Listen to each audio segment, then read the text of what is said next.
तो यहां पे जैसे ये क्वेश्चन आया है एग्जाम में कि वेव वाइंडिंग में ए का मान कितना होता है। ठीक, तो यदि वेव बाइंडिंग में ए का मान पूछेगा तो ये वेव बाइंडिंग हम किस में करते हैं, डीसी जनरेटर में।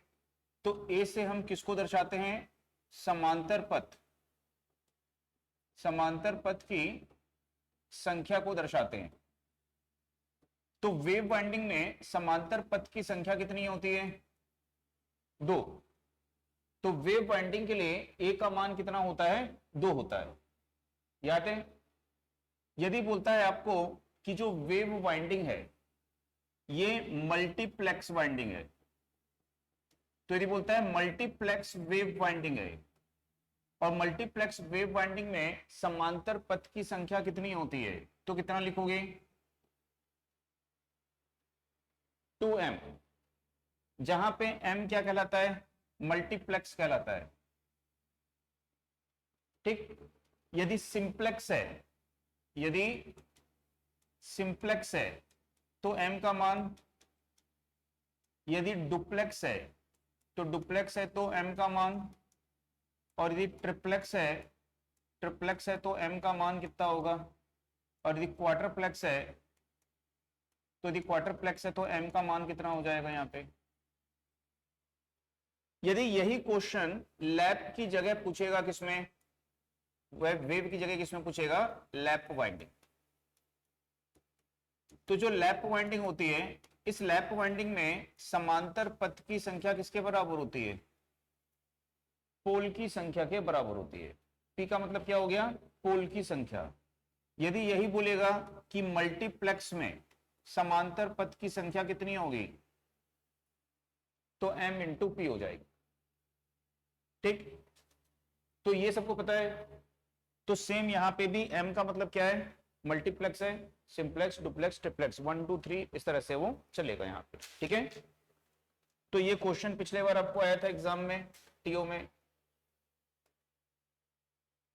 इसके बाद में यदि बोलेगा ब्रश की संख्या कितनी होगी, ब्रश की संख्या, तो ब्रश की संख्या लैप में कितनी होती है, पोल के बराबर। और वेव में कितने ब्रश यूज करेंगे, 2 ब्रश यूज करोगे।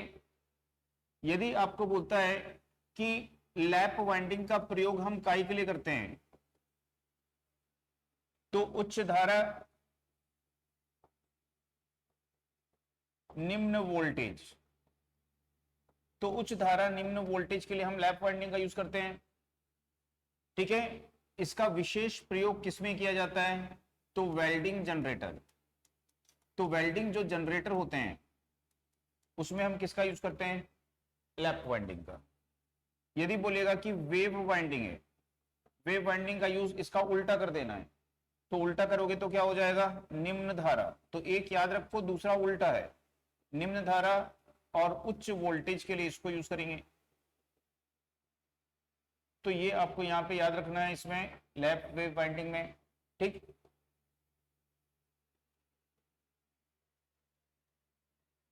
इसके बाद में यहां पे देखते हैं आगे, नेक्स्ट क्वेश्चन था,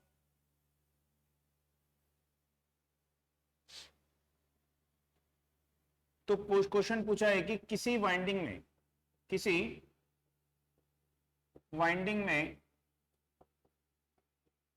ब्रश के मध्य समांतर पथ की संख्या 3 है, तो उसे क्या कहेंगे।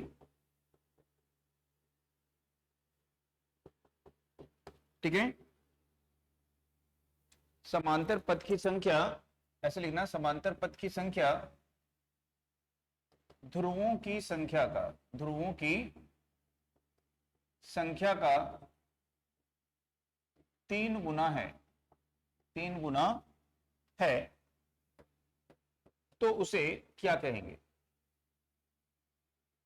ठीक, तो क्वेश्चन समझ में आया कि समांतर पथ की संख्या कितनी है, तो ध्रुवों की संख्या का 3 गुना है, तो उसको क्या बोलेंगे।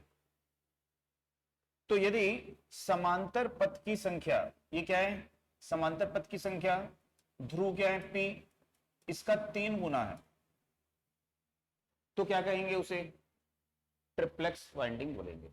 ठीक है, तो यदि समांतर पथ की जो संख्या है वो ध्रुवों की संख्या का 3 गुना है, तो ये किसका सूत्र बन गया, m इंटू पी का। तो कितने वहां पे समांतर पथ होंगे, 3 गुना, तो क्या बोलोगे उसको, ट्रिप्लेक्स। यदि 4 गुना होंगे तो क्वार्टरप्लेक्स, यदि दुगुना होंगे तो क्या बोलेंगे, डुप्लेक्स वहां पे बोलेंगे। ठीक,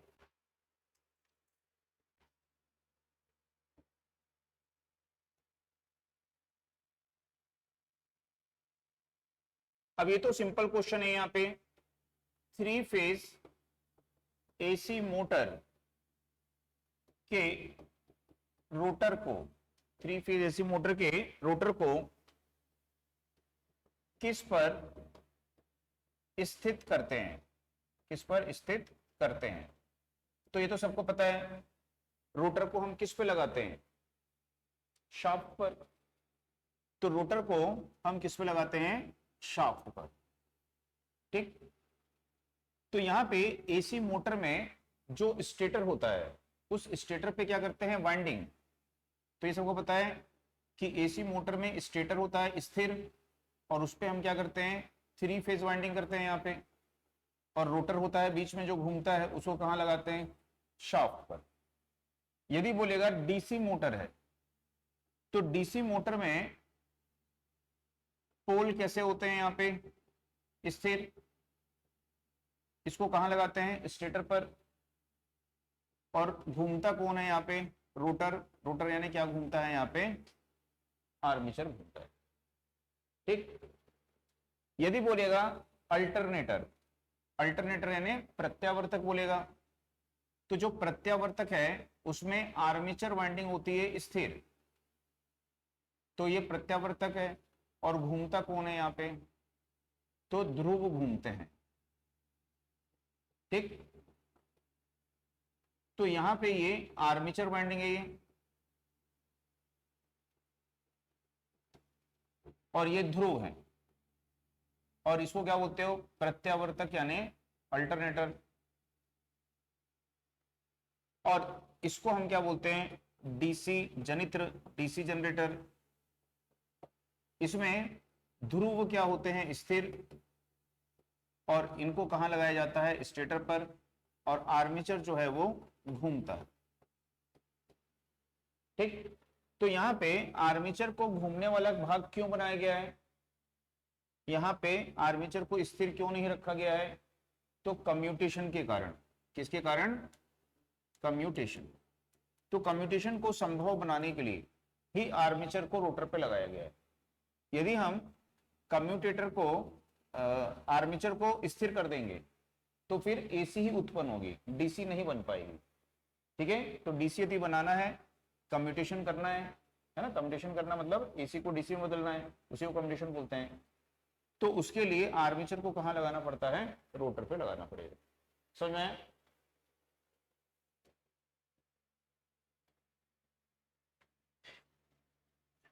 उसके बाद में जो एसी मोटर है, एसी मोटर में घूर्णन चुंबकीय क्षेत्र को क्या कहते हैं। तो एसी मोटर में जो चुंबकीय क्षेत्र घूमता है, एसी मोटर मतलब 3 फेज प्रेरण मोटर है वो आपकी। तो 3 फेज प्रेरण मोटर में हम क्या करते हैं, यहाँ पे इसको सप्लाई देते हैं, यहाँ पे कौन सप्लाई देते हैं, 3 फेज। तो ये क्या करता है, तुल्यकालिक गति में घूमता हुआ चुंबकीय क्षेत्र उत्पन्न करता है। तो एसी मोटर में जो घूर्णन चुंबकीय क्षेत्र है उसको हम क्या बोलते हैं, तुल्यकालिक। किस गति में घूमता है ये, तुल्यकालिक गति में, तो इसको क्या बोलते हैं, तुल्यकालिक। ठीक है, चुंबकीय क्षेत्र या तुल्यकालिक गति वाला चुंबकीय क्षेत्र इसको बोलेंगे। तुल्यकालिक गति को इंग्लिश में क्या बोलते हैं? Synchronous speed. ठीक। दूसरा एक और याद रखिएगा कि जो ये किसका हो गया? स्टेटर का। स्टेटर का हो गया। जो रोटर होता है, इस रोटर में भी करंट प्रवाहित होती है। ठीक है, विद्युत चुंबकीय प्रेरण के द्वारा रोटर में ईएमएफ उत्पन्न होती है और रोटर में धारा प्रवाहित होती है। तो जब रोटर में धारा प्रवाहित होती है तो रोटर भी की धारा भी अपना एक चुंबकीय क्षेत्र उत्पन्न करती है। तो रोटर की धारा का चुंबकीय क्षेत्र भी क्या करता है? तुल्यकालिक गति में ही घूमता है। ठीक है, तो प्रेरण मोटर में स्टेटर और रोटर दोनों की करंट के द्वारा उत्पन्न चुंबकीय क्षेत्र किस गति में घूमता है? तुल्यकालिक गति में। एकदम इंपॉर्टेंट क्वेश्चन है ये। ठीक है, कि स्टेटर और रोटर दोनों का चुंबकीय फ्लक्स किस गति में घूमता है? तुल्यकालिक गति में। तो यदि बोलेगा कि स्टेटर और रोटर के चुंबकीय फ्लक्स की सापेक्ष गति क्या होती है? ठीक है, तो रोटर का फ्लक्स जो है और स्टेटर का जो फ्लक्स है, दोनों की गति क्या है? तुल्यकालिक गति है। यानी दोनों की गति क्या है? सिंक्रोनस गति है। ठीक। तो यदि बोलता है इनकी सापेक्ष गति क्या होगी, तो ये जिस गति में चल रहा है दूसरा भी उसी गति में चल रहा है। स्टेटर का फ्लक्स जिस गति में चल रहा है, रोटर का फ्लक्स भी उसी गति में चल रहा है। तो इनकी सापेक्ष गति क्या होगी? शून्य होगी। तो सापेक्ष गति हम कैसे निकालते हैं? तो सापेक्ष गति मतलब इसके सापेक्ष इसकी गति या इसके सापेक्ष इसकी गति। तो यदि ये 1000 आरपीएम पे है, ये भी 1000 आरपीएम पे है, तो दोनों की गति क्या हो जाएगी? सापेक्ष गति क्या हो जाएगी? शून्य हो जाएगी। ठीक है, तो एक दूसरे के सापेक्ष दोनों की गति शून्य होती है। यानी एक दूसरे के लिए दोनों स्थिर रहते हैं। एक दूसरे के लिए दोनों कैसे व्यवहार करेंगे? स्थिर व्यवहार करेंगे। आगे बढ़ते में समान दिशा में होने पे, यदि विपरीत दिशा में हो जाए, एक इस दिशा में जा रहा है और दूसरा इस दिशा में जा रहा है, तो इस स्थिति में सापेक्ष गति क्या हो जाएगी? दुगनी हो जाएगी, डबल हो जाएगी, है ना। तो ये नहीं पूछता है विपरीत दिशा वाला, समान दिशा वाला पूछेगा आपको कि स्टेटर और रोटर के फ्लक्स की सापेक्ष गति क्या होती है? शून्य होती है।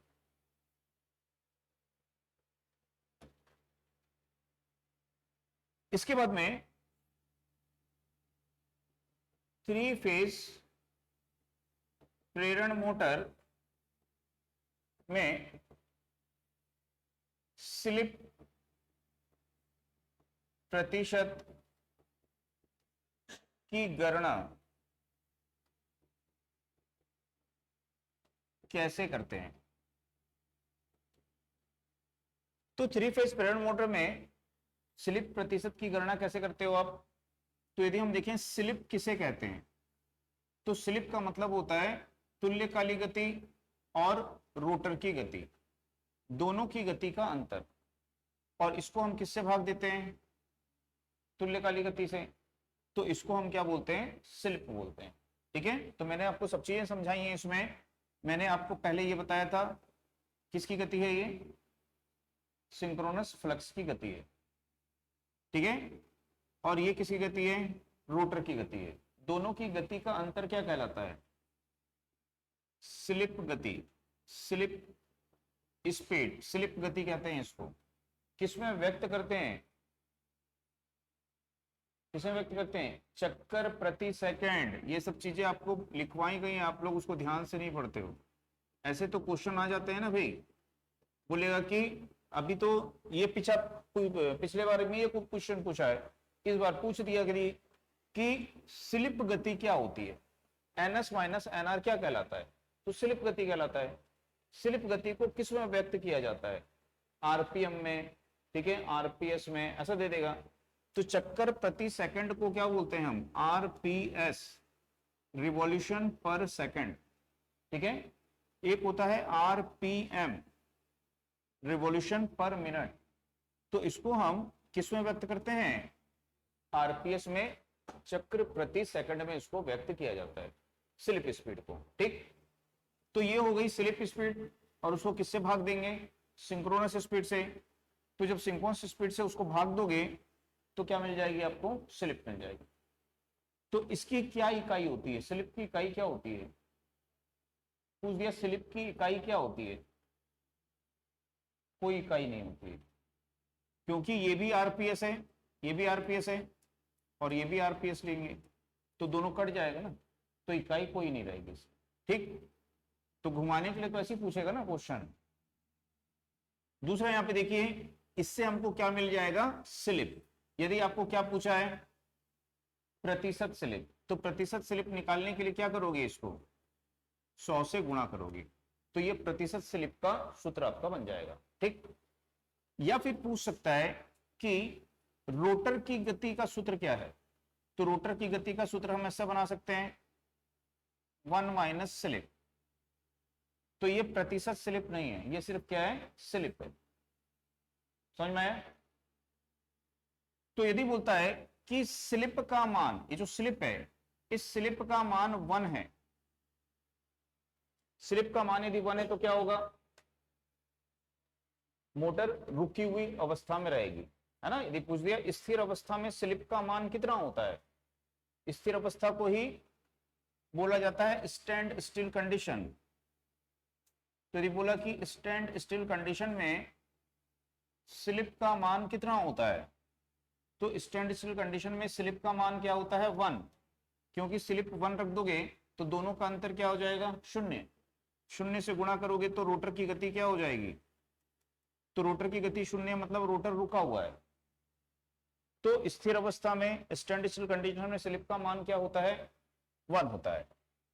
यदि स्लिप का मान 0 कर देंगे तो क्या होगा, तो यदि स्लिप का मान 0 कर दोगे तो क्या हो जाएगा, तो ये 0 हो जाएगा, तो 1 माइनस 0 1 ही रहेगा, 1 से गुणा करोगे तो क्या आ जाएगा, NR बटा NS, यानी रोटर की गति क्या हो जाएगी, तुल्यकालिक गति। तो जब स्लिप का मान 0 होता है तो रोटर की गति किसके बराबर होती है, तुल्यकालिक गति यानी सिंक्रोनस गति के बराबर हो जाएगी। ठीक है, तो इस तरह से क्वेश्चन आपको यहाँ पे पूछ सकता है, उसको याद रखिएगा। उसके बाद में सिंक्रोनस गति का सूत्र, सिंक्रोनस गति की गणना कैसे करते हैं तो वो याद रखिए। सिंक्रोनस गति का सूत्र क्या होता है, ठीक है, तो 120 F अपॉन क्या होगी आपकी, तो ये सिंक्रोनस गति है।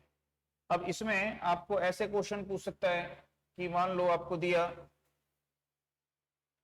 300 आरपीएम, 600 आरपीएम, 500 आरपीएम, 1500 आरपीएम, और बोलेगा कि इसमें से कौन सी तुल्यकालिक गति नहीं है, इसमें से कौन सी सिंक्रोनस गति नहीं है, या पूछेगा इनमें से किस गति पर सिंक्रोनस मोटर कार्य करती है, सॉरी तुल्यकालिक मोटर ना बोल रहे हैं, तुल्यकालिक मोटर नहीं, इंडक्शन मोटर कार्य करती है। तो क्वेश्चन क्या पूछ दिया कि इनमें से कौन सी तुल्यकालिक गति नहीं है, तो इनमें से कौन सी तुल्यकालिक गति नहीं है, तो ये तुल्यकालिक गति नहीं है। ठीक है, 300 जो है वो तुल्यकालिक गति है। कैसे तुल्यकालिक गति है, तो NS इज इक्वल टू क्या होता है, 120 F अपॉन P। ठीक, अब यदि हम बोल रहे हैं कि ये तुल्यकालिक गति है, हमारे यहाँ पे सप्लाई फ्रीक्वेंसी कितनी आती है, 50, पोल की संख्या आप इससे निकाल सकते हैं। ठीक है, तो 1 2 ये यहाँ पे कैंसिल हो जाएगा, 3 एकम 3, 3 चौक 12, 5 चौक 20, तो पोल कितने आ जाएंगे, तो 50 हर्ट्ज फ्रीक्वेंसी पे इसके लिए पोल की संख्या कितनी है, 20, यानी ये तुल्यकालिक गति है। अगर 600 है तो पोल की संख्या इसकी आधी हो जाएगी, तो पोल की संख्या कितनी हो जाएगी, यहाँ पे 10 हो जाएगी। ठीक, यदि ये 1500 आरपीएम है तो पोल की संख्या कितनी हो जाएगी, 4। ये तुल्यकालिक गति के सूत्र में सही नहीं बैठेगा।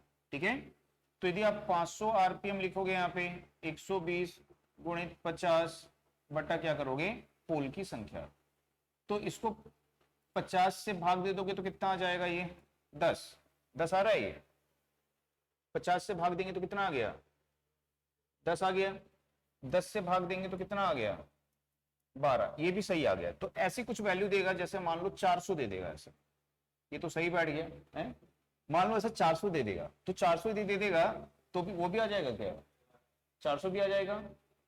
यदि 400 हम देखें तो 400 कितना हो जाएगा यहाँ पे, तो ये कट जाएगा कितने, ये जीरो, ये जीरो, ये जीरो कैंसिल हो जाएगा। 4 से 4 3 12, कितने पोल हो गए यहाँ पे, 15। तो ये तुल्यकाली गति है क्या, नहीं है।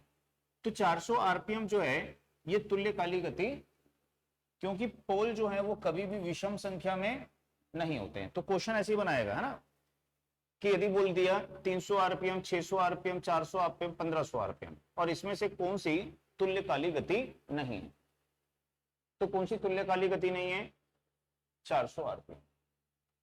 क्योंकि इसमें जब हम पोल की गणना कर रहे हैं तो पोल किस संख्या में आ रहा है, विषम संख्या में, और विषम संख्या में पोल हो नहीं सकते, हमेशा सम संख्या में रहेंगे। ठीक। दूसरा, इसी में पूछ सकता है कि प्रेरण मोटर, 3 फेज प्रेरण मोटर निम्न में से किस गति पर कार्य करती है। तो यदि ऐसे पूछ दिया, ऑप्शन यही है सेम, और इसने तो बोला कि निम्न में से प्रेरण मोटर किस गति पे काम करती है, तो प्रेरण मोटर तुल्यकाली गति पे काम नहीं करती है, प्रेरण मोटर तुल्यकाली गति पे काम नहीं करती है, तो तुल्यकाली गति से कम पे कार्य करेगी। तो हम क्या बोलेंगे, 400 आरपीएम पे काम करेगी। ठीक है। तो एक तो याद रखिएगा, पोल विषम संख्या में नहीं होते हैं, और दूसरा प्रेरण मोटर को हम क्या बोलते हैं, असिंक्रोनस मोटर। असिंक्रोनस मोटर बोलते हैं क्योंकि इसकी गति जो होती है वो हमेशा सिंक्रोनस गति से कम रहती है। और बाकी मैंने क्वेश्चंस इसमें से कराए हैं, न्यूमेरिकल्स आपको, है ना, तो वो क्वेश्चन आपको ध्यान में रखने हैं, न्यूमेरिकल्स भी आ सकते हैं। इसके बाद में बोल रहा है कि डीसी मशीन का बाहरी भाग क्या कहलाता है, यानी कि संरचना में से भी क्वेश्चन आएंगे। तो डीसी मशीन की संरचना आपसे पूछा गया कि डीसी मशीन का बाहरी भाग क्या कहलाता है, तो बाहरी भाग को क्या बोलते हो, योक बोलते हो। किसका बनाया जाता है, तो कास्ट स्टील, यदि छोटी मशीन है तो कास्ट आयरन यानी ढलवई लोहे का बनाएंगे। ठीक है। और बड़ी मशीन है तो किसका बनाएंगे, तो बड़ी मशीन में इसका यूज करेंगे और छोटी मशीन में इसका यूज करेंगे, क्योंकि कास्ट स्टील कैसा होता है, हल्का होता है, कास्ट आयरन कैसा होता है, भारी होता है। तो बड़ी मशीन का तो भार वैसे ही बहुत ज्यादा बढ़ चुका होगा, है ना, तो यदि भार बहुत ज्यादा बढ़ गया है तो हमको उसके भार को कम करना होता है। तो इसलिए बड़ी मशीन में योक किसका बनाया जाता है, कास्ट स्टील का, और छोटी मशीन में किसका बनाया जाता है, कास्ट आयरन का बनाया जाता है। ठीक। अब ये योक जो है ये और क्या करता है, तो हमने पढ़ा है यहाँ पे क्या लगाते हैं ऐसे, पोल कोर। तो पोल कोर को स्क्रू बोल्ट की मदद से क्या करता है, वो पकड़ के रखता है। ठीक है। तो पोल कोर को पकड़ के रखता है उसके स्थान पर स्क्रू बोल्ट के द्वारा। ठीक। और क्या करता है योक, तो पूरी मशीन को यांत्रिक सुरक्षा प्रदान करता है। इसके नीचे में हम यहाँ पे क्या लगाते हैं, ये पोल शू। ठीक। तो ये पोल शू होते हैं यहाँ पे ये। तो पोल कोर और पोल शू भी हम किसका बनाते हैं, तो ये पोल कोर और पोल शू किसका बनाते हैं, कास्ट स्टील का बनाते हैं। पोल शू को हम क्या करते हैं, लैमिनेट करते हैं भंवर धारा हानि को कम करने के लिए। पोल कोर के ऊपर में हम क्या लगाते हैं, फार्मर कुंडलित फील्ड कॉइल। ठीक। और इसके बीच में क्या होता है, यहाँ पे आर्मेचर, और ये पूरा आर्मेचर यहाँ पे होता है। इसमें आर्मेचर में हम कम्यूटेटर रहता है, कम्यूटेटर के साथ में आर्मेचर कंडक्टर होते हैं, आर्मेचर कंडक्टर हैं, और कम्यूटेटर के साथ में ब्रश जुड़े होते हैं। तो इस प्रकार से ये हमारा यहाँ पे आर्मेचर होता है। ठीक। तो इसकी संरचना में मैंने आपको जितना लिखाया हुआ है वो सारी चीजें आपको याद रखना है कि ब्रश का क्या काम है। ब्रश का काम क्या होता है, कम्यूटेटर से धारा को संग्रहित करके बाहरी परिपथ में लोड को पहुंचाता है। ठीक है। ब्रश मैंने आपको लिखवाए हैं कितने प्रकार के, 3 प्रकार के लिखवाए हैं। कार्बन ब्रश होता है, ग्रेफाइट ब्रश होता है, ठीक है, और कॉपर ब्रश होता है। किसका प्रयोग कहाँ पे करते हैं? कॉपर ब्रश का प्रयोग कहाँ करते हैं? निम्न वोल्टेज उच्च धारा के लिए, ग्रेफाइट का मध्यम वोल्टेज के लिए, और कार्बन ब्रश का उच्च वोल्टेज के लिए। कार्बन ब्रश कितना वोल्टेज ड्रॉप करता है? एक कार्बन ब्रश 1 वोल्ट, तो मशीन में न्यूनतम कितने कार्बन ब्रश? 2, तो कितना वोल्टेज ड्रॉप हो जाएगा? 2 वोल्ट ड्रॉप हो जाएगा। ब्रश को कब बदलते हैं? तो जब वो 2/3 घिस जाता है, तो जब ब्रश जो है 2/3 घिस जाता है तब उसको बदला जाता है वहां पे, ठीक। तो ये सभी चीजें आपको मैंने लिखवाई हुई हैं। कम्यूटेटर किसका बनाया जाता है? लिखवाया हुआ है, तो हार्ड ड्रॉन कॉपर का बनाया जाता है, ठीक है। कम्यूटेटर डीसी जनरेटर में क्या कार्य करता है? तो आर्मेचर में जो एसी करंट होती है उसको बाहरी परिपथ में डीसी में करता है, यानी कि एक डिस्टकारी यानी रेक्टिफायर की तरह कार्य करता है, ठीक। कम्यूटेटर को हम किसके द्वारा इंसुलेट करते हैं? कम्यूटेटर में टुकड़े बनाते हैं, खंड बनाते हैं, तो कम्यूटेटर खंड बोलेगा या कम्यूटेटर सेगमेंट्स बोलेगा। उसको किसके द्वारा इंसुलेट किया जाता है? अभ्रक के द्वारा, माइका के द्वारा इंसुलेट किया जाता है। तो ये सारी चीजें आपको लिखाई गई हैं नोट्स में, है ना। तो लेकिन आपको उनको बार बार पढ़ना है, याद रखना है। तो एक क्वेश्चन जब आपके दिमाग में आता है तो उससे संबंधित बाकी क्वेश्चंस भी आपके दिमाग में आ जाने चाहिए, ठीक है, कि भाई ऐसा ऐसा पूछ सकता है उसको। उसके बाद में मैंने आपको डीसी मशीन की टेस्टिंग भी पढ़ाई थी। तो डीसी मशीन में ब्रेक टेस्ट का के आउटपुट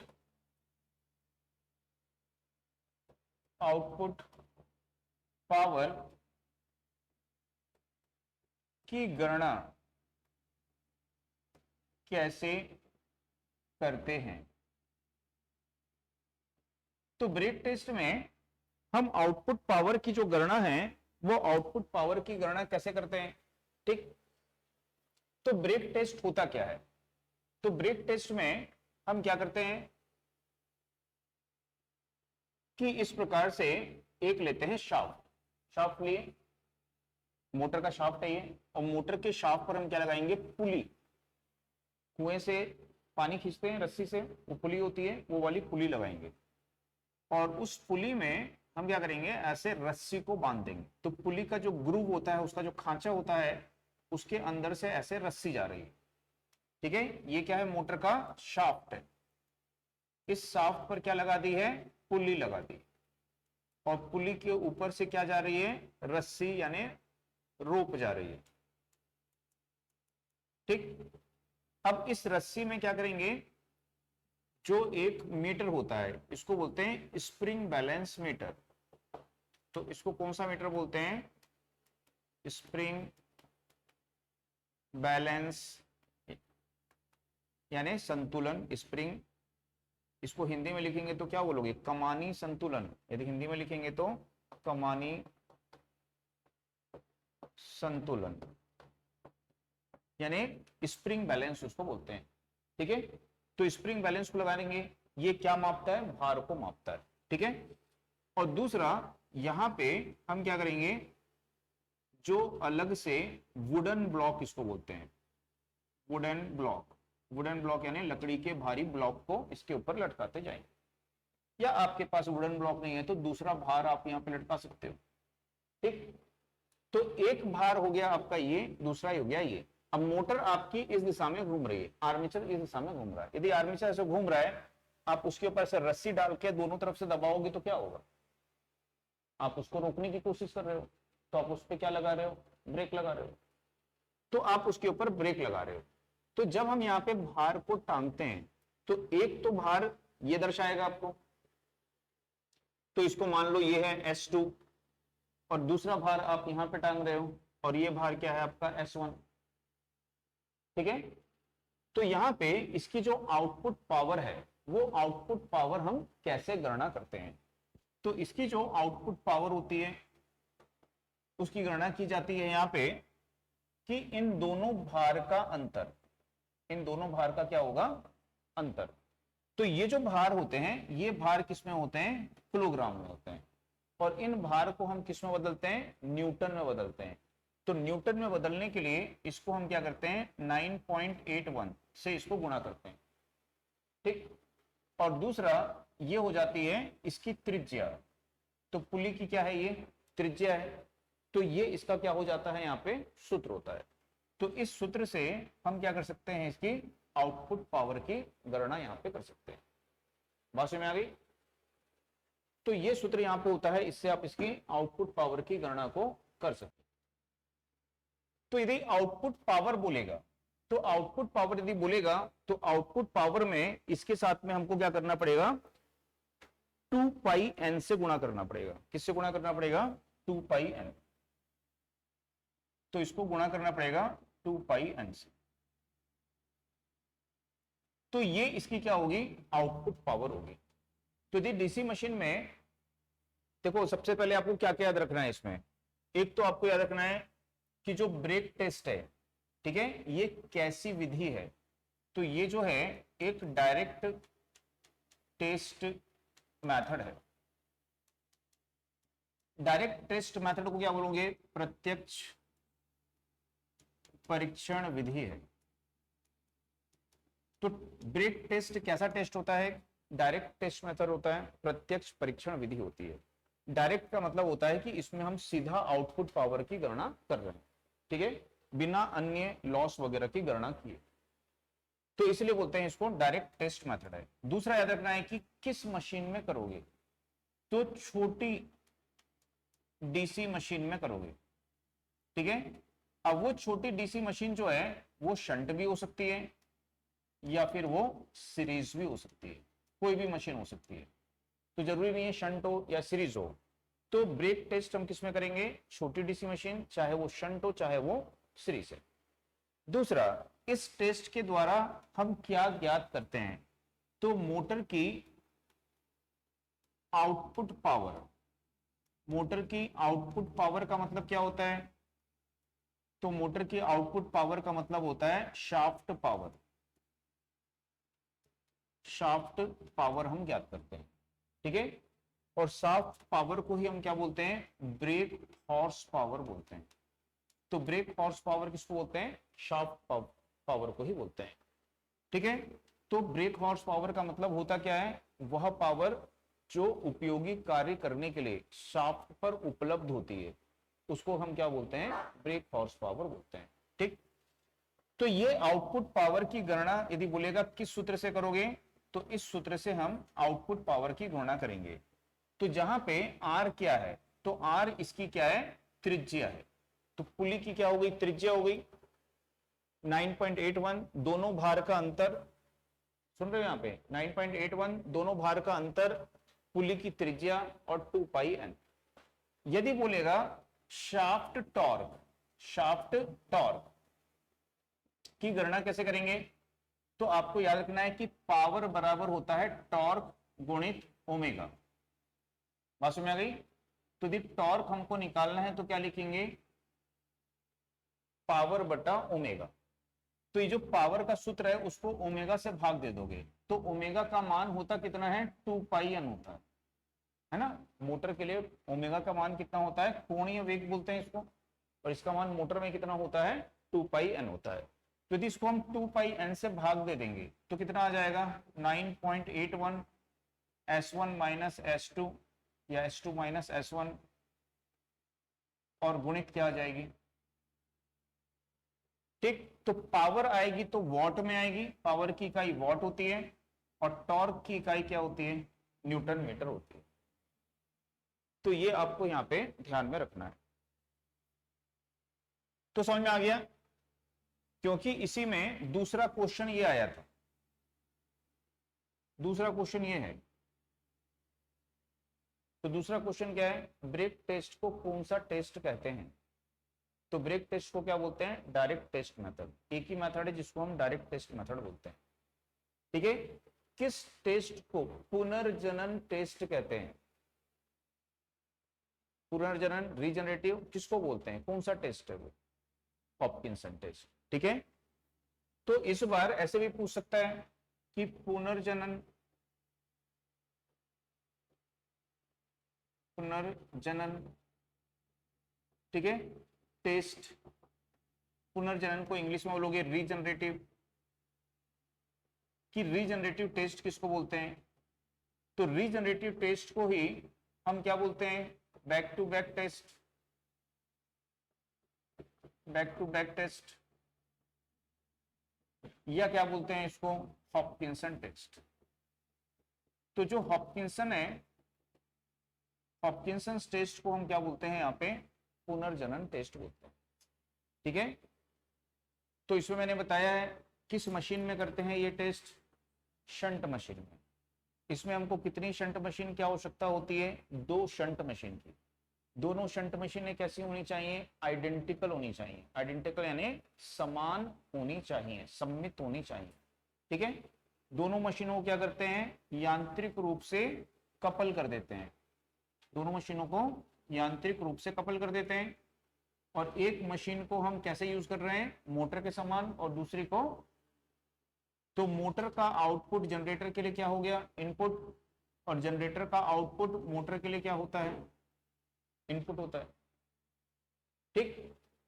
तो ये याद रखना है। और कौन सा टेस्ट है जिसमें हम 2 आइडेंटिकल मशीन का यूज करते हैं?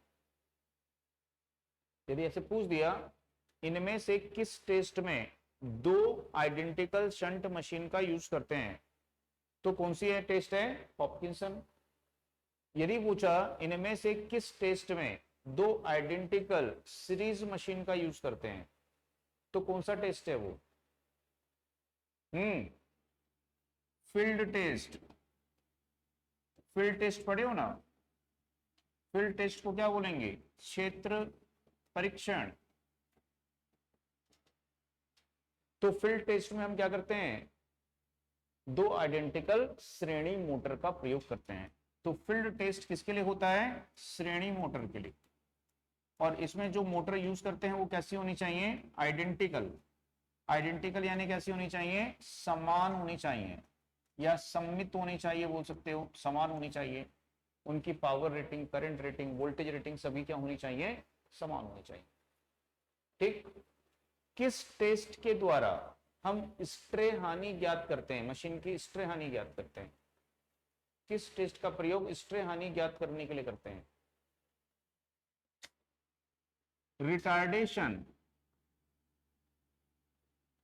रिटार्डेशन या running down test. Running down test, ठीक है। तो रिटार्डेशन या रनिंग डाउन टेस्ट जो होता है, इसको हिंदी में क्या बोलोगे? मंदन परीक्षण। मंदन परीक्षण, रिटार्डेशन टेस्ट, इसका प्रयोग हम काय के लिए करते हैं? स्ट्रे हानि, स्ट्रे हानि ज्ञात करने के लिए इसका प्रयोग करते हैं। स्ट्रे हानि क्या होती है?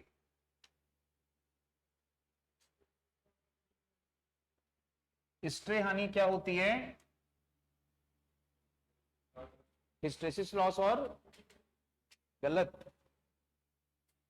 एडी करंट लॉस, और बोल रहे हो कि हिस्टेरिसिस लॉस, वो तो आपकी आयरन लॉस हो गया।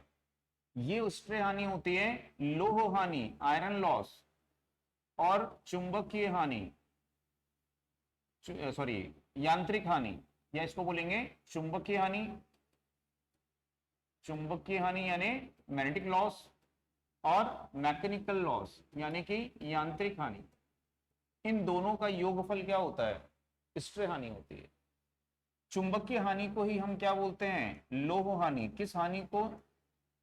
लौह हानि को क्या बोलते हैं? ऐसे पूछ दिएगा, लौह हानि या चुंबकीय हानि किसे कहते हैं? तो लौह हानि को ही क्या बोलते हैं?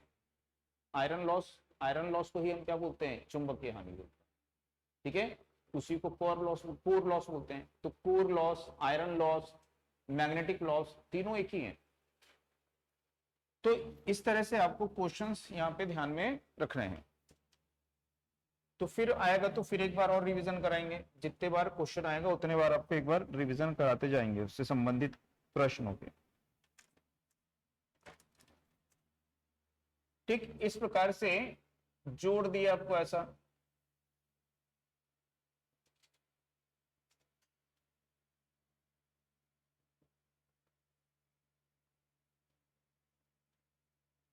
इसको दूसरे कलर से बना देते हैं।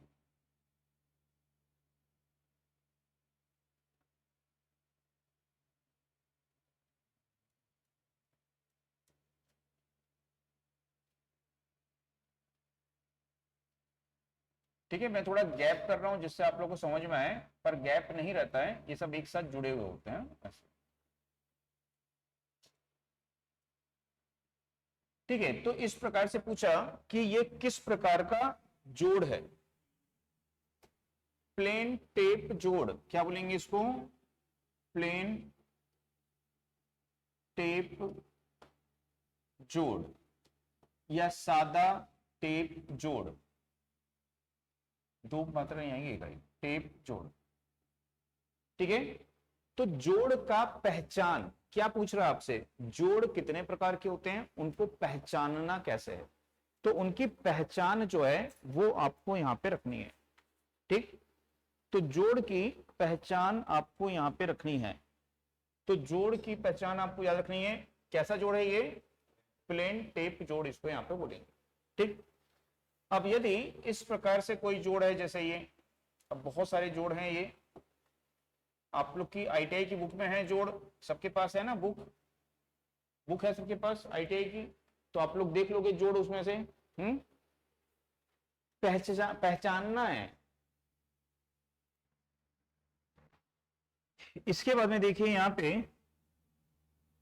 नेक्स्ट क्वेश्चन है, मिश्र धातु को पिघलाकर विभिन्न प्रकार की धातुओं को आपस में जोड़ना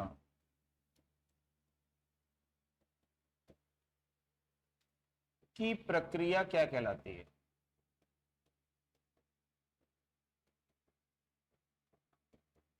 तो ऑप्शन दे देगा, रिवेटिंग कहते हैं, वेल्डिंग कहते हैं, ठीक है, सोल्डरिंग कहते हैं। तो इस तरह से ऑप्शन दे देगा, ब्रेजिंग कहते हैं, तो क्या कहेंगे उसको? सोल्डरिंग। तो सोल्डरिंग में हम क्या करते हैं? मिश्र धातु होती है। मिश्र धातु का मतलब क्या है? ये मिश्र धातु क्या है? सोल्डर है। तो जो सोल्डर है ये हम किसका बनाते हैं? तो लेड 37%, टीन 63%, इसके मिश्रण का यूज करते हैं। तो ये क्या हो गई? मिश्र धातु हो गई। तो मिश्र धातु को पिघलाते हो, गलाते हो आप उसको, और गला के विभिन्न प्रकार की धातुओं को आपस में जोड़ सकते हो। कॉपर को जोड़ने के लिए यूज कर सकते हो, तांबे को जोड़ने के लिए यूज कर सकते हो, सोने को जोड़ने के लिए यूज कर सकते हो, चांदी को यूज करने के लिए, जर्मन सिल्वर को यूज करने के लिए, एल्यूमिनियम को जोड़ने करने के लिए। तो विभिन्न प्रकार की धातुओं को आपस में जोड़ने के लिए हम किसका यूज करते हैं? मिश्र धातु का। तो इस प्रक्रिया को क्या बोलते हैं? सोल्डरिंग वहां पे बोलते हैं। ठीक है, तो ये आपको याद रखना है कि उसको हम क्या बोलेंगे? यहाँ पे सोल्डरिंग बोलेंगे। ठीक है, दूसरा मैंने आपको बताया था कि सोल्डर में जो ये प्रतिशत यूज करते हैं इलेक्ट्रिशियन कार्य के लिए, ये किसके लिए हम यूज करते हैं? इलेक्ट्रिशियन कार्यों के लिए यूज किया जाता है। सोल्डर का एक प्रतिशत होता है, तो ये आपको यहाँ पे याद रखना है। दूसरा पूछता है यहाँ पे, सबसे कठिन जो सोल्डरिंग होती है वो सोल्डरिंग कौन सी होती है सबसे कठिन? एल्यूमिनियम। एल्यूमिनियम में सोल्डरिंग करना क्या होता है? सबसे कठिन होता है। ठीक है, तो एल्यूमिनियम की जो सोल्डरिंग है इसमें हम कौन सा सोल्डर यूज करते हैं? तो एल्यूमिनियम के लिए सोल्डर कौन सा यूज करते हो आप? याद रखियो, तो इसको हम बोलते हैं एल्का पी। एक एल्का पी होता है, या फिर टीन, जस्ता यानी जिंक, एल्यूमिनियम, फॉस्फर, फॉस्फर, इनकी मिश्र धातु का प्रयोग करते हैं। तो एल्यूमिनियम के लिए सोल्डर कौन सा होता है ये आपको यहां पे याद रखना है। ठीक, दूसरा, एल्यूमिनियम के लिए जो फ्लक्स यूज करते हैं, कौन सी फ्लक्स यूज करते हैं? तो एक होती है आयर नंबर 7, एक होती है कैप लूनर, रेजिन, या फिर स्टीयरिन। तो ज्यादातर ये पूछा जाता है कि आयर नंबर 7 या फिर कैप लूनर, है ना, इसका यूज हम काय के लिए करते हैं? तो एल्यूमिनियम की सोल्डरिंग के लिए करते हैं। तो एल्यूमिनियम की सोल्डरिंग सबसे कठिन होती है, कॉपर वगैरह में आसानी सोल्डरिंग हो जाती है, सोल्डर लगा सकते हो, है ना, ठीक है। सुहागा, सुहागा किसको बोलते हो? बोरेक्स, उसका यूज हम किस वेल्डिंग के लिए करते हैं, किस सोल्डरिंग के लिए करते हैं? सोने चांदी, है ना, तो उनके लिए हम किसका यूज करते हैं? सुहागा का यूज करते हैं, बोरेक्स का यूज करते हैं, सब लिखा हुआ है सोल्डरिंग वाले चैप्टर में आपको, तो वो सब आपको यहाँ पे याद रखना है। इसके बाद में प्रतीक चिन्ह जो है, प्रतीक चिन्ह आपको पहचानने हैं, जैसे कि इस प्रकार से दिया है ये, ठीक। तो ये क्या है? एक ऐसा खोपड़ी है, ये ऐसा ही, और यहां पे इस प्रकार से हड्डी दिखाया हुआ है ऐसा। तो ये किसको दर्शाता है, किसका प्रतीक है ये? विष का, विष यानी पॉइजन का प्रतीक है, ठीक। तो ये प्रतीक आया था पिछली बार। इसके बाद में यदि इस प्रकार का प्रतीक दिया हुआ है,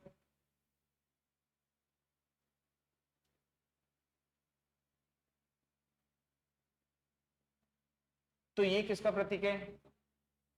विद्युत खतरे का, विद्युत शॉक का। तो विद्युत शॉक, विद्युत खतरे का ये प्रतीक यहां पे होता है। यदि इस प्रकार से दिया हुआ है आपको,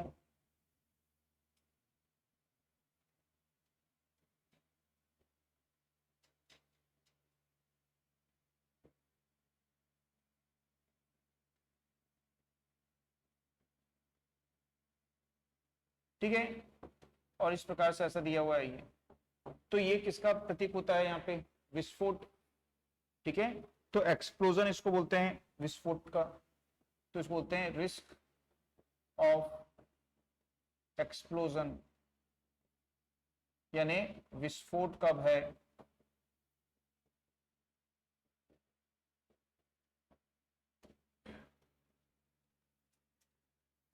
यदि इस प्रकार से दिया हुआ है सिंबल,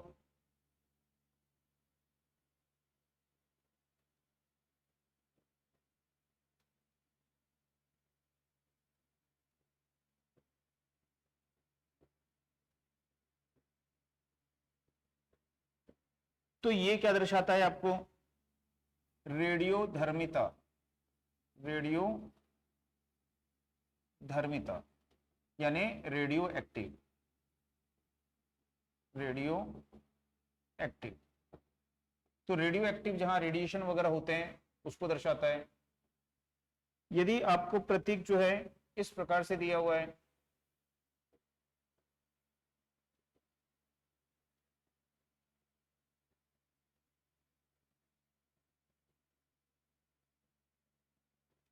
तो ये किसको दर्शाता है?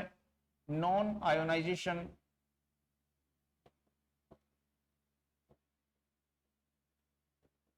रेडिएशन, यानी गैर आयनिक विकिरण, आयनीकरण विकिरण। और यदि इस प्रकार से आग का चिन्ह आपको दर्शाता है यहां पे,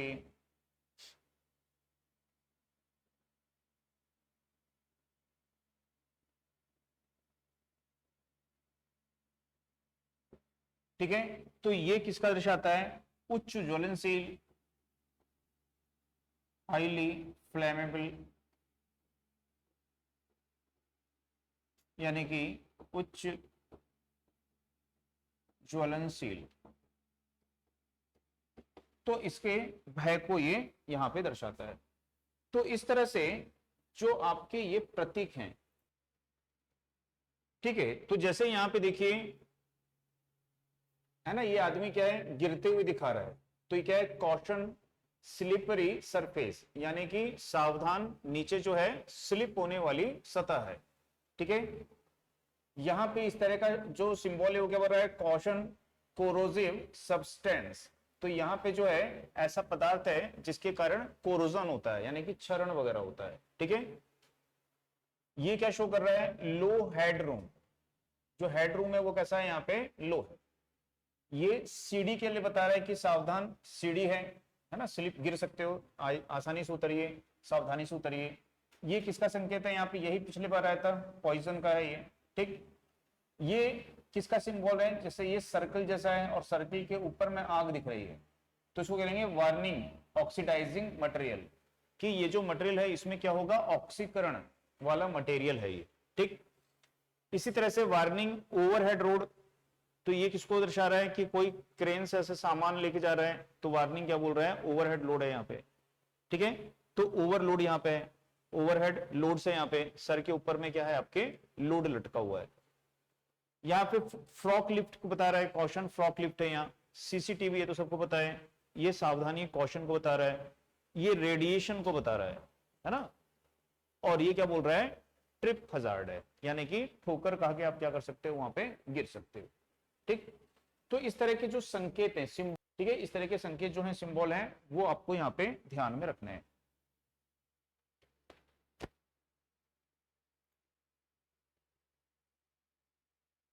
ध्यान में रखने हैं। ठीक, अब इसमें से इस तरह के संकेत आपको पूछा कि ये किसका संकेत है, ये किसका संकेत है, सबको पता है कि ये अर्थिंग का संकेत है। ठीक, उसके अलावा आपको पूछा यदि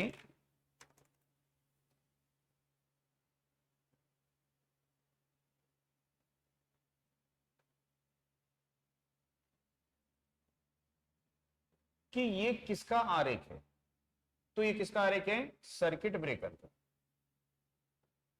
सर्किट ब्रेकर, तो सर्किट ब्रेकर का एमसीबी का, यदि एमसीबी भी क्या है, मिनिएचर सर्किट ब्रेकर है, तो ये किसका आरेख है, यहाँ पे एमसीबी का है ये। ठीक, या फिर इस तरह से दे देगा ऐसे, तो ये भी किसका होता है, सर्किट ब्रेकर का आरेख होता है। तो ये सभी सर्किट ब्रेकर के आरेख यहाँ पे हैं। तो आपको किस किस के आरेख याद रखने हैं यहाँ पे, तो एक तो आप देखिएगा रिले का, एक देखिए सर्किट ब्रेकर, एक देखिए आइसोलेटर। सर्किट ब्रेकर में आपका एमसीबी आ जाएगा। ठीक, एमसीबी का आरेख देखिए। एक देखिए आप फ्यूज का।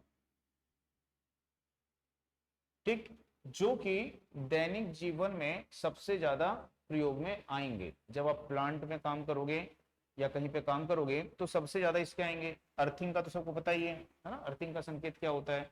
तो ऐसे संकेत पूछ सकता है जो हमारे दिनचर्या में, जब आप प्लांट में या वर्कशॉप में काम करोगे तो उस समय आपको जिनकी जरूरत पड़ेगी। ठीक, तो यहां पे देखिए ये भी फ्यूज है, तो फ्यूज, ठीक है, एक आयत और दोनों साइड में सीधी डंडी उसमें है। फ्यूज आयत और बीच से क्रॉस डंडी है। फ्यूज आयत और विकर्ण क्रॉस हो रहा है। ठीक, यहां पे भी सेम विकर्ण। अब विकर्ण के साथ में क्या लिखा है, टी, और उसके ऊपर अंश का चिन्ह बना है, तो इसको क्या बोलेंगे, थर्मल फ्यूज बोलेंगे। ठीक है, तो थर्मल फ्यूज जो होता है वो कैसा फ्यूज होता है, डिले फ्यूज उसको बोलते हैं, थर्मल फ्यूज को। ये देखिए ये भी फ्यूज है, ये भी फ्यूज है। ठीक है, ये भी फ्यूज है। तो ये सभी फ्यूज के संकेत हैं यहां पे। अब यहां पे क्वेश्चन ऐसा पूछेगा, फ्यूज स्विच, तो फ्यूज क्या है, स्विच भी लगा हुआ है, तो फ्यूज जो है वो स्विच का भी काम करेगा, यानी फ्यूज को आप ऑन ऑफ भी कर सकते हो। आइसोलेटर स्विच डिस्कनेक्टर, तो आइसोलेटर स्विच डिस्कनेक्टर में क्या है, ये एक लाइन लगी है, ये फ्यूज स्विच है, इसमें ऐसे सीधी लाइन दिख रही है कि आपको यहां पे नहीं दिख रही है। ठीक है, तो यदि देखेंगे कि इसमें ऐसी सीधी लाइन नहीं है यहाँ पे, ये इसमें ये लाइन देखिए, आइसोलेटर स्विच डिस्कनेक्टर इसको बोलेंगे, ठीक। उसके बाद में फ्यूज विद क्या है, डिस्कनेक्टर है ये। तो इसमें एक तरह यहां से ऐसी लाइन लगी हुई है और इसके साथ में एक बबल लगा हुआ है, ठीक है। प्रोटेक्शन रजिस्टर है ये रजिस्टर है, यहाँ प्रोटेक्शन रजिस्टर है। फ्यूज के साथ में क्या लगा हुआ है, रेजिस्टेंस लगा हुआ है ऐसा, ये रेजिस्टेंस हो गया और ये फ्यूज हो गया। तो प्रोटेक्शन रजिस्टर यानी सुरक्षा प्रतिरोध लगा हुआ है फ्यूज के साथ में। यहाँ पे भी फ्यूज के साथ में ये फ्यूज है ये, और इस फ्यूज के साथ क्या लगा है, सुरक्षा प्रतिरोध लगा हुआ है, ठीक है। फास्ट ब्लो, ऐसा क्वेश्चन पूछ देगा इनमें से कौन सा फास्ट ब्लो स्विच है। तो देखो ये फ्यूज में यहाँ पे क्या लगा है ऐसा सर, है ना, और ये स्लो ब्लो फ्यूज है। तो स्लो ब्लो फ्यूज में कैसा रहेगा, इस प्रकार से ही ऐसा और ऐसा रहेगा। तो ये पूरा डार्क है यहाँ पे, ये पूरा डार्क है, तो ये स्लो ब्लो है, और ये कैसा है, फास्ट ब्लो है, ठीक। फ्यूज विद क्या है, स्ट्राइकर है, ये सब नहीं आता उतना। फ्यूज विद क्या है, अलार्म कॉन्टेक्ट है, ठीक है। तो ये सब याद रखना। फास्ट ब्लो स्विच पूछ सकता है, स्लो ब्लो फ्यूज ये ज्यादा इंपॉर्टेंट होता है। आइसोलेटर स्विच, फ्यूज विद क्या है, आइसोलेटर है यहाँ पे, आइसोलेटर डिस्कनेक्टर है यहाँ पे, है ना। इस तरह के क्वेश्चन आपको पूछ सकता है यहाँ पे। और ऑयल फ्यूज, ऑयल फ्यूज है ये, ऑयल फ्यूज, ठीक है, ये भी ऑयल फ्यूज का सिंबल है यहाँ पे। अब उसके बाद में यदि देखें कि जो सर्किट ब्रेकर है, तो यदि हम सर्किट ब्रेकर का देखें सिंबल, सर्किट ब्रेकर का सिंबल कैसा है, तो देखिए ये सर्किट ब्रेकर है ये। अब सर्किट ब्रेकर में ये सर्किट ब्रेकर हो गया, मोल्डेड के सर्किट ब्रेकर, ये मोल्डेड के सर्किट ब्रेकर है, ये सब सर्किट ब्रेकर है, ठीक है। मोल्डेड के सर्किट ब्रेकर, ये भी मोल्डेड सर्किट ब्रेकर है ये। तो इस प्रकार से सर्किट ब्रेकर के सिंबल आपको याद रखना है। सर्किट ब्रेकर का सिंबल ड्रॉ आउट टाइप इस प्रकार से रहता है यहाँ पे ये, ठीक है। आइसोलेटर सर्किट ब्रेकर, तो सर्किट ब्रेकर के साथ में क्या है, आइसोलेटर है, तो आइसोलेटर सर्किट ब्रेकर उसको बोलेंगे। तो इस तरह से याद रखिएगा। लाइटनिंग अरेस्टर का याद रखिए, लाइटनिंग अरेस्टर तड़िक चालक पूछ सकता है इस बार, पिछले बार नहीं पूछा। तो तड़िक चालक जो होते हैं, स्पार्क गैप होता है ना, पोल के ऊपर में जो इंसुलेटर लगे होते हैं, पोल के ऊपर जो इंसुलेटर लगे होते हैं, तो इंसुलेटर के साइड में देखोगे इस प्रकार से यहां से कंडक्टर जाता है, यहां से एक रॉड, यहां से एक रॉड ऐसे लगाते हैं, इसको क्या बोलते हैं, स्पार्क गैप बोलते हैं। तो स्पार्क गैप, ये दोनों के बीच का गैप शो कर रहा है यहाँ पे, ठीक है। तो इसको याद रखिए आप। टेलीफोन लाइन वगैरह तो आपको नहीं पूछेगा। लाइटनिंग रॉड, लाइटनिंग रॉड का मतलब क्या होता है, जो छत के ऊपर लगाते हैं, लाइटनिंग तड़िक चालक जिसको बोलते हैं, छत के ऊपर जो लगाते हैं उसको लाइटनिंग रॉड बोलेंगे। थर्मल स्विच याद रखिए, थर्मल स्विच किसको बोलते हैं, ठीक है, ये थर्मल स्विच का सिंबल होता है। तो इस तरह से जो कुछ संकेत हैं वो आपको दो चार बार, एक बार में तो याद नहीं होगा, दो चार बार आपको क्या करना पड़ेगा, उसको रिवाइज करना पड़ेगा, बार बार देखना पड़ेगा, उसको दिमाग लगा के पढ़ना पड़ेगा, है ना। कि जैसे सर्किट ब्रेकर का है तो इस प्रकार से ये ऐसा सर्किट ब्रेकर होता है, ये ऐसा, है ना, ड्राइंग बना के, ऐसा देख के याद नहीं करना कि भाई मैं देख लिया मेरे को याद हो गया। उसको ड्राइंग बनाना कॉपी में, और ड्राइंग बना के उसको समझना, हाँ ये ऐसा होता है करके खुद को समझाना, ठीक है, और उस तरह से उसको याद रखना। ऐसे पढ़ोगे ना, अभी तो मेरे को सब दिख रहा है यहाँ पे, लेकिन बाद में उसको भूल जाओगे, ठीक है। तो अपन कहां तक पहुंच गए थे इसमें, सर्किट ब्रेकर्स ये हो गए थे आपके संकेत। अब अर्थिंग इलेक्ट्रोड को कितनी गहराई पर दबाना चाहिए, तो अर्थिंग इलेक्ट्रोड को, इलेक्ट्रोड को कितनी गहराई पर दबाना चाहिए। तो अर्थिंग इलेक्ट्रोड को कितनी गहराई पर दबाना चाहिए, ठीक। यदि हमारी पाइप अर्थिंग है, पाइप अर्थिंग है, तो अर्थिंग इलेक्ट्रोड को कितनी गहराई पर दबाना चाहिए, कम से कम 3.75 मीटर, ठीक है, पाइप अर्थिंग में। तो पाइप अर्थिंग में अर्थिंग इलेक्ट्रोड को कितनी गहराई पे दबाना चाहिए, 3.75 मीटर पे, ठीक है, अब उसमें हो सकता है 3.75 ना हो, तो ये न्यूनतम गहराई है, इससे ज्यादा पे दबा सकते हो, है ना। इसकी जगह 4 मीटर दिया होगा, 3.75 नहीं दिया, इससे कम में नहीं रखना, ज्यादा में रख सकते हो, ठीक है। यदि बोलेगा प्लेट अर्थिंग, प्लेट अर्थिंग में प्लेट को कितनी गहराई पर दबाना चाहिए, तो न्यूनतम 3 मीटर, है कि नहीं। और यदि बोलेगा आपका कि जो रॉड अर्थिंग है, रॉड अर्थिंग, तो रॉड अर्थिंग में कितनी गहराई पर दर्शाना चाहिए, दबाना चाहिए उसको, 4 फीट। कितनी गहराई पे दबाना चाहिए उसको, 4 फीट की गहराई पे दबाना चाहिए, ठीक है ना। रॉड अर्थिंग, तो अर्थिंग के प्रकार पढ़े हो, अर्थिंग कितने प्रकार की पढ़े हो,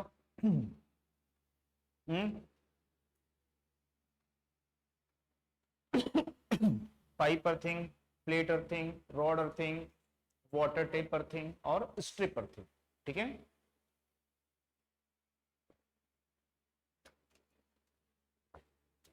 स्ट्रिप अर्थिंग में कितनी गहराई पे दबाना चाहिए, तो स्ट्रिप अर्थिंग में कितनी गहराई में दर्शाना चाहिए, दबाना चाहिए, तो हमने पढ़ा था कम से कम 0.5 मीटर, 0.5 मीटर गहरी और 15 मीटर लंबी